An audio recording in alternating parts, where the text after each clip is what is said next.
31 जुलाई 2025 को दिल्ली की सड़कों पे हुई हैवानियत जो टीचर्स और स्टूडेंट के साथ हुई है, वो पूरे देश को उसने हिला के रख दिया है। शांतिपूर्ण तरीके से अपना हक मांग रहे टीचर्स और बच्चों के ऊपर लाठियां बरसाई गई, टीयर गैस छोड़ी गई। औरत थी या लड़की, किसी में भी कोई फर्क नहीं किया गया। लोग उठा के लेके जा रहे हैं, सब उठा के घसीट के लेके जा रहे हैं। सब आता है कि हम लोग इस लायक नहीं है कि हम लोग बच्चों की आवाज उठा सकें। किसी का हाथ टूटा, किसी का सर टूटा और उनके ऊपर अचानक वार हुआ, लेकिन असली चोट उनके ऊपर नहीं, उनके सपनों के ऊपर लगी थी। अभी जो वीडियो है सामने, उसमें बाउंसर ने बच्चों को पीटा है। बाउंसर्स का एग्जाम सेंटर पे क्या काम होने लग गया? बच्चे हैं वो टेररिस्ट थोड़ी ना है, पेपर देने जा रहे हैं और पहले ही वो घबराए हुए पेपर के प्रेशर में। उसके बाद सोचो आप 1-2 मिनट तक माउस बंद हो रहा है, फिर चल रहा है, फिर 1-2 मिनट बंद हो रहा है, फिर चल रहा है। उनका पेपर पूरा ढंग से नहीं, और उनको कहा जा रहा है कि साइन कीजिए कि आपने पेपर दिया है और निकलिए। वो कह रहे नहीं, पेपर एग्जाम जो है कैंसिल करो, हमने कहा दिया है। उनको जबरदस्ती साइन कराने के लिए बोला जा रहा है। फिर उनको क्या कहना है, अच्छा साइन नहीं करोगे तो यहाँ बैठे, फोर्स किया जा रहा है, फोर्स किया जा रहा है, बैठे रहो, यहाँ से बाहर नहीं जाओ। अगर जो बाहर गया फिर उसको अंदर आना अलाउड नहीं किया जाएगा, उसका पेपर ही माना जाएगा। सिर्फ इतना ही नहीं, सेंटर पे जो है बच्चों को बंद भी किया गया है। कल वीडियोस भी वायरल हुए हैं। उस स्टेनोग्राफर का 6 तारीख से पेपर है, अभी सिटी इंटीमेशन कुछ नहीं आया है। 29 तारीख को ये आता है कि आपका पेपर होगा। सीजीएल का उसमें कोई मेंशन नहीं है, सीपीओ के अभी कोई नोटिफिकेशन नहीं है, पिछले वाले की रिजल्ट नहीं है। रेलवे वाले बच्चे एएलपी का भी जब सीबीएटी देकर आए थे, माउस वर्क नहीं कर रहा था, हम सीबीएटी के लिए भी रेलवे भवन गए थे, वहां पर कोई बातें सुनी नहीं जा रही है। आखिर हम अपने लिए नहीं आ रहे, सारे फैकल्टीज आज कोई भी फैकल्टी यहाँ पे जितने मौजूद है सब बच्चों के लिए है। और बच्चों का अगर भविष्य अंधकार में होगा तो आप सोच सकते हो देश का भविष्य अंधकार में है। और यहाँ पे वो जो उम्मीद लेकर गए थे, जो सपने लेकर वहां बैठे थे, उन्हीं सपनों का इस गूंगे बहरे सिस्टम ने सरेआम कत्लेआम कर दिया। ताकि उनको किसी बात के लिए इतना सा रिग्रेट नहीं है कि बच्चे परेशान है या एग्जाम सिस्टम खराब है। उनको लग रहा है हम भी धक्के खाते थे, तुम लोग भी धक्के खाओ, धक्के खा के कोई नौकरी तुम्हारे हिस्से में आ जाए तो अच्छी बात है, नहीं तो नहीं। दोस्तों, आज की इस वीडियो को शेयर जरूर कीजिएगा। ये कोई एग्जाम का टॉपिक नहीं है, ये टॉपिक है उन लाखों बच्चों के भविष्य का, जिनके भविष्य को यूं ही बिना बेपरवाही के, बिना मतलब के कुचल दिया जा रहा है। एसएससी स्टाफ सिलेक्शन कमीशन एक ऐसी संस्था जो भारत के सरकारी केंद्र के अंदर आती है और जो एसएससी और जीडी और अन्य कई रिजल्ट को, कई एग्जाम को कराने की जिम्मेदारी लेती है, बिना किसी दबाव, बिना किसी संशय, बिना किसी रिश्वत के लिए और बिल्कुल फेयर तरीके से। लेकिन क्या इस संस्था ने अपना काम इस बार बिल्कुल फेयर तरीके से किया? एसएससी भारत सरकार के डिपार्टमेंटल ऑफ पर्सनल ट्रेनिंग के अंदर काम करता है। इसका काम पूरी रूप से फेयर तरीके से एग्जाम को कराने का है।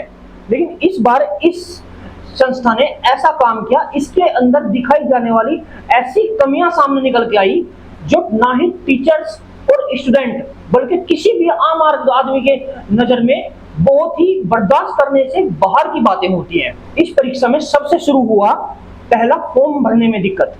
दोस्तों, सबसे पहले जब हम फॉर्म भरते थे तो जैसे ही भरा जाता था, लेकिन अब की बार वो आधार से लॉक करके उसको ऑथेंटिक किया गया बायोमेट्रिक फिंगर के तरीके से। लेकिन सर्वर इशू होने की वजह से कहा जा रहा है, सर्वे की माने तो लगभग 7 लाख स्टूडेंट जो तैयारी कर रहे हैं अपने फ्यूचर की, वो तो फॉर्म ही नहीं भर पाए क्योंकि लगातार सर्वर इशू आ रहा था। और सर्वर इशू होने के बाद भी एसएससी की तरफ से कोई एक्स्ट्रा टाइम या एक्स्ट्रा कोई छूट उस चीज के लिए नहीं दी गई। इसी बात को देखते हुए दूसरा इशू, जो बच्चों फॉर्म भर रहे थे उनके सामने दूसरा इशू क्या आया, जिन्होंने फॉर्म डाल दिए, जो रह गए वो रह गए, लेकिन जिन्होंने फॉर्म डाल दिए, जो फॉर्म भर चुके, उनके पास सामने दूसरा इशू आके खड़ा होता है कि दूसरा इशू। दोस्तों, दूसरा इशू जो सामने निकल के आया वो आया एडमिट कार्ड को लेकर। जो बच्चे फॉर्म डाल चुके वो तो ठीक है, जो नहीं डाल पाए वो साइड में हो गए, लेकिन जो डाल चुके उनके सामने दूसरा इशू आया एग्जाम का, जो एडमिट कार्ड है, एडमिट कार्ड को लेकर। 21 जुलाई को एडमिट कार्ड रिलीज किए गए। जब एडमिट कार्ड रिलीज किए गए और 24 जुलाई, 25 जुलाई से लेकर 31 जुलाई तक ये एग्जाम होने थे, तो इतनी जल्दी बहुत सारे बच्चे तैयारी ही नहीं कर पाए जाने के लिए। क्यों? क्योंकि जो एग्जाम डेट में बहुत सारे जो एडमिट कार्ड सामने आए थे उनमें सेंटर का नाम ही नहीं था। एडमिट कार्ड लोगों के 2-2 दिन पहले तक भी काफी लोगों के नहीं आ पाए। लास्ट मोमेंट पे एडमिट कार्ड में सेंटर्स भी चेंज कर दिए गए, पहले कुछ था बाद में कुछ चेंज कर दिया गया। 3 दिन पहले एडमिट कार्ड बहुत लोगों का आया, उसमें सेंटर नहीं दिया हुआ, ब्लैंक है। कहाँ पे आपका सेंटर है? और जब बाद में उनको सेंटर का पता चला तो उसके बाद में भी उनके सामने जब समस्याएं हैं वो आने रुकने का नाम नहीं ले रही थी। उसके बाद में भी जब सेंटर सेंटर का पता चला तो पता चलता है कि जहां उनका लिव लोकेशन है, जहां वो रहते हैं, उससे लगभग 500 किलोमीटर दूर, 1000 किलोमीटर दूर, यहां तक कि अंडमान निकोबार उन राज्यों में भी सेंटर दिए गए बच्चों के। कानपुर वाले बच्चों का सेंटर उडुपी दिया है, उडुपी है मैंगलोर के पास। कुछ बच्चों का अंडमान निकोबार सेंटर दिया है, अंडमान निकोबार फ्लाइट जाती है। कैसे ट्रेवल करें, वहां ट्रेन नहीं जाती, सिर्फ वहां जाते हैं तो एयरप्लेन, चाहे वो लड़के हो या लड़कियां, कैसे ट्रेवल करें इतनी जल्दी, कैसे वहां रुकने का संस्था करें। और ये सब कारण क्या हुए, ये आगे वीडियो में सारा बताऊंगा। तो दोस्तों सबसे पहले दूसरा एग्जाम आया, एग्जाम सेंटर कि जो एग्जाम सेंटर थे वो 500 से 1000 किलोमीटर दूरी पे दिए गए। क्या ये चाल नहीं थी कि बच्चे टाइम से पहुंच ही ना पाए? ये घोटाला नहीं था? और कितने करोड़ का घोटाला था इसी वीडियो में बताऊंगा। और इतना ही नहीं दोस्तों, बहुत सारे स्टूडेंट जो थे उनके एग्जाम सेंटर चेंज कर दिए गए और कैंसिल कर दिए गए बहुत सारे स्टूडेंट के एग्जाम को। और वो पता आपको पता कब बताया गया, उनको इन्फॉर्मेशन कब दी गई? जब वो बिल्कुल पहुंच चुके थे एग्जाम सेंटर पर। अब जब वहां पे आप एंट्री का टाइम होता है तो वो कहते हैं आपका एग्जाम सेंटर ये नहीं है।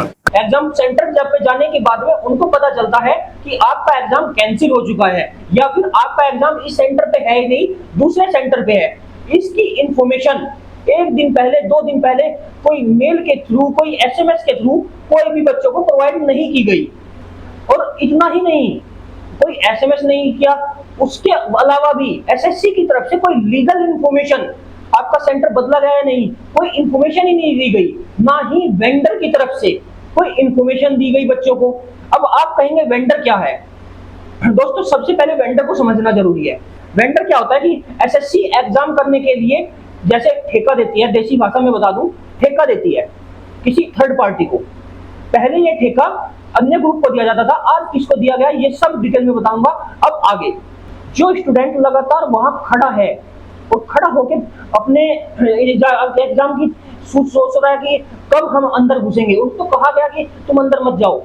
जिसने सालों मेहनत की, सालों तैयारी की और वो एकदम अपने गुस्से की घूंट को भर के वो खड़ा हुआ है, उसके बाद में भी उनको जब वो शांतिपूर्ण तरीके से धरना प्रदर्शन कर रहे थे तो उनके ऊपर डंडे और लाठी चार्ज किया गया।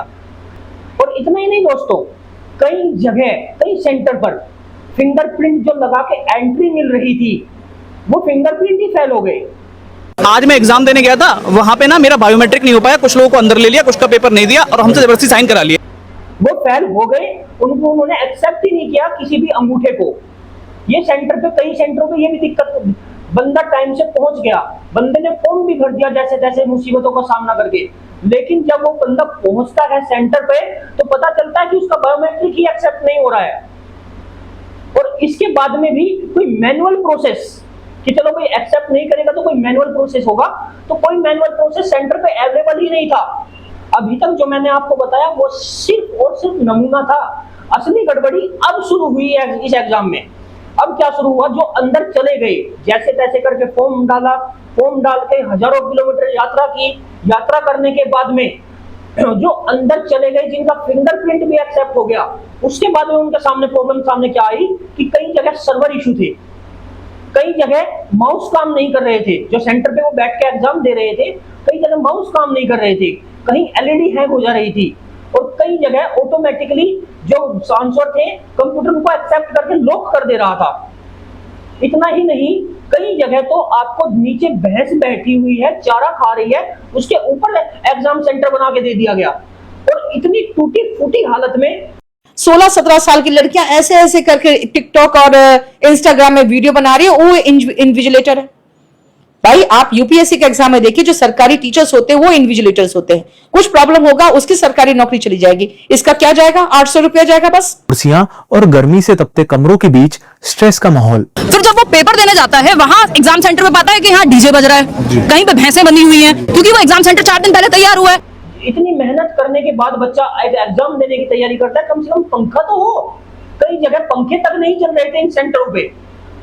और एसएससी इतना हाई लेवल एग्जाम होता है कि उसकी तैयारी पूरा देश करता है। जितने भी देश में बच्चे हैं सबका फ्यूचर दांव पे लगा दिया गया इस बार एसएससी के द्वारा। क्यों? इसकी वजह अभी वीडियो में पता चलेगी आपको। अब तक जितने भी बड़े एग्जाम होते थे एसएससी के, लाइक सीजीएल और अन्य जितने भी एग्जाम होते थे वो टीसीएस कंपनी पूरा कराती थी। जो टाटा कंपनी के अंडर में थी। लेकिन इस बार टीसीएस कंपनी से इस जो एसएससी था इसका कॉन्ट्रैक्ट कैंसिल करके किसको दिया गया? एजुकेशनल करियर टेक्नोलॉजी, ये एक नई कंपनी आई और इसको दिया गया ये सेंटर। क्यों?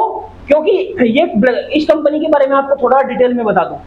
पहले भी यह कंपनी घोटाले को लेकर कई बार करप्ट हो चुकी है और इसके ऊपर यह भी है कि यह घोटाले अक्सर कराती रहती है और इसके सेंटर पे अक्सर ये प्रॉब्लम देखने को मिलती है, इसलिए इसे भारत में कई सेंटरों पे कई जगह पर बैन किया हुआ है परमानेंटली रूप से। लेकिन उसके बाद में भी इस कंपनी को एडुकेटरी कैरियर टेक्नोलॉजी इस कंपनी को मिला। ये कंपनी पहले से ही बदनाम है इन सब मिस्टेक्स के लिए जो इस बार देखने के लिए मिली है।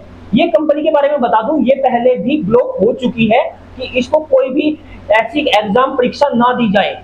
इस बात को लेकर पहले भी ब्लॉक हो चुकी है ये कंपनी। लेकिन फिर भी भारत में एसएससी जैसा बड़ा संस्थान एक टीसीएस कंपनी को छोड़ के, जो इतनी मान्य है और इतनी विश्वसनीय है, उसको छोड़ के इस छोटी सी कंपनी को दे देते हैं जो पहले से ही कई बार ब्लॉक हो चुकी है। आखिर नई कंपनी को कॉन्ट्रैक्ट क्यों दिया गया, ये जानकर भी आप शॉक हो जाएंगे। फॉर्म भरते हैं, उसका पैसा भी सरकार के पास ही जाता है और सरकार जब आपके पैसे का ऐसा उपयोग करती है तो आप जान के शॉक हो जाएंगे।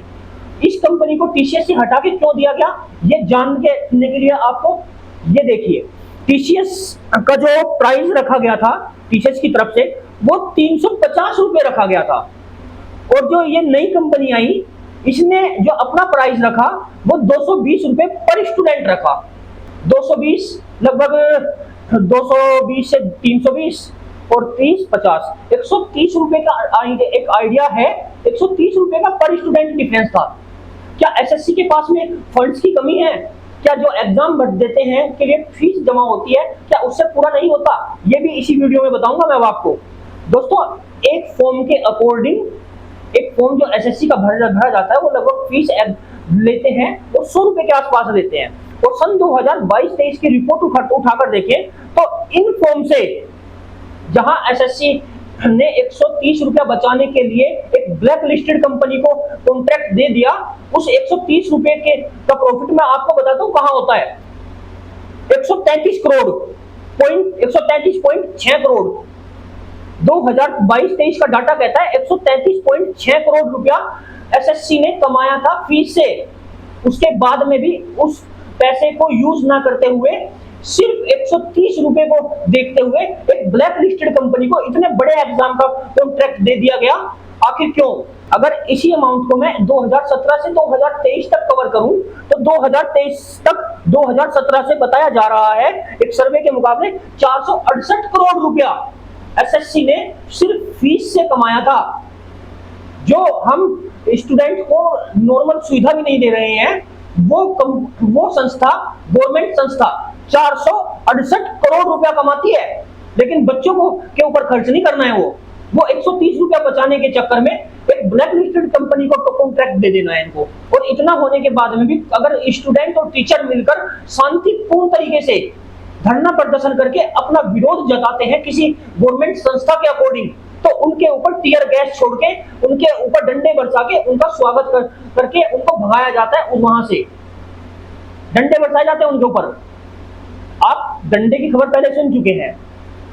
तो दोस्तों, सिर्फ 120 रुपया बचाने के लिए, 130 रुपया बचाने के लिए जिस कंपनी को कॉन्ट्रैक्ट दिया गया वो ब्लैक लिस्टेड थी। आपकी इसका वीडियो के लिए क्या राय है?